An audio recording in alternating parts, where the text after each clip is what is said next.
హృదయపూర్వకంగా నమస్కారాలు. మీ అందరికీ తెలుసు, మాది ఒక రైతు కుటుంబం.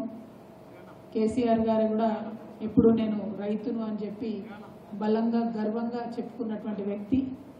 ఇటు అత్తగారి సైడ్ అయినా అటు అమ్మగారి సైడ్ అయినా అందరం కూడా మా కుటుంబాలన్నీ కూడా రైతు కుటుంబాలే. చిన్నప్పుడు వర్షంలో కూడా మా తాతగారితో కలిసి పోయి మక్క చేనులోంచి మక్కెన్లు తెంచుకొని వచ్చినటువంటి కుటుంబాలు మావి. అంత దగ్గరగా పొలాలకు, రైతులకు, పంటలకు నాట్లేసేటప్పుడు కూడా మడిలోకి దిగి నాట్లేసినటువంటి వ్యక్తిని నేను. చెరుకు పంట పెట్టిస్తుంటే దగ్గరుండి ప్రతి ఒక్క సందర్భంలో చూసి గమనించినటువంటి వ్యక్తిని నేను.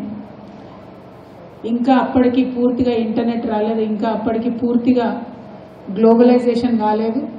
సో ఆవాల దగ్గర నుంచి మొదలు పెడితే, జొన్నల దగ్గర నుంచి మొదలు పెడితే దాదాపుగా ఇంటికి అవసరమైనవన్నీ కూడా మన పొలాలనే వండాలి అనేటటువంటి ఆలోచన ఉన్నటువంటి కాలంలో నా బాల్యం జరిగింది. కాబట్టి రైతులకు, గ్రామాలకు దగ్గరగా బతికినటువంటి వ్యక్తిగా, మరి తెలంగాణ రాష్ట్రం ఏర్పాటు కోసం కొట్లాడినప్పుడు కూడా ఆ రైతుల దుఃఖాన్నంతా కూడా పోగొట్టాలని చెప్పి కసితోని కొట్లాడినటువంటి ఒక వ్యక్తిగా, తెలంగాణ ఉద్యమ సందర్భంలో నీళ్లు, నిధులు, నియామకాలంటే నీళ్ళంటేనే రైతులు, నీళ్ళ కోసం కొట్లాడడం అంటేనే రైతుల పొలాల్లోకి మన గోదావరి, మన కృష్ణా నది నీళ్లు రైతుల పొలాల్లోకి రావాలని కొట్లాడినటువంటి వ్యక్తులుగా,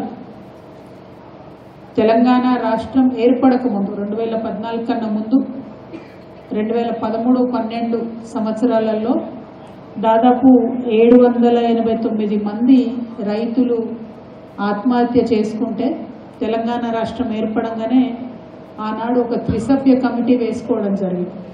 త్రిసభ్య కమిటీ వేసుకొని దాదాపుగా 400 మందికి మన ప్రభుత్వం ఆనాడు డైరెక్ట్గా మనిషికి 5 లక్షల రూపాయలు ఇస్తే, మిగతా వాళ్లకు చట్టరీత్యా అనేక కారణాల వల్ల సహాయం చేయలేకపోతే 389 మంది రైతులకు మన తెలంగాణ జాగృతి నుండి 4 సంవత్సరాలు వరుసగా 2500 రూపాయలు ప్రతి నెల వారికి పెన్షన్ ఇచ్చినటువంటి ఒక సంస్థగా, అంత అంతర్లీనంగా రైతుల సమస్యలను తీసుకొని ముందుకెళ్ళినటువంటి సంస్థగా తెలంగాణ జాగృతి ఉన్నది.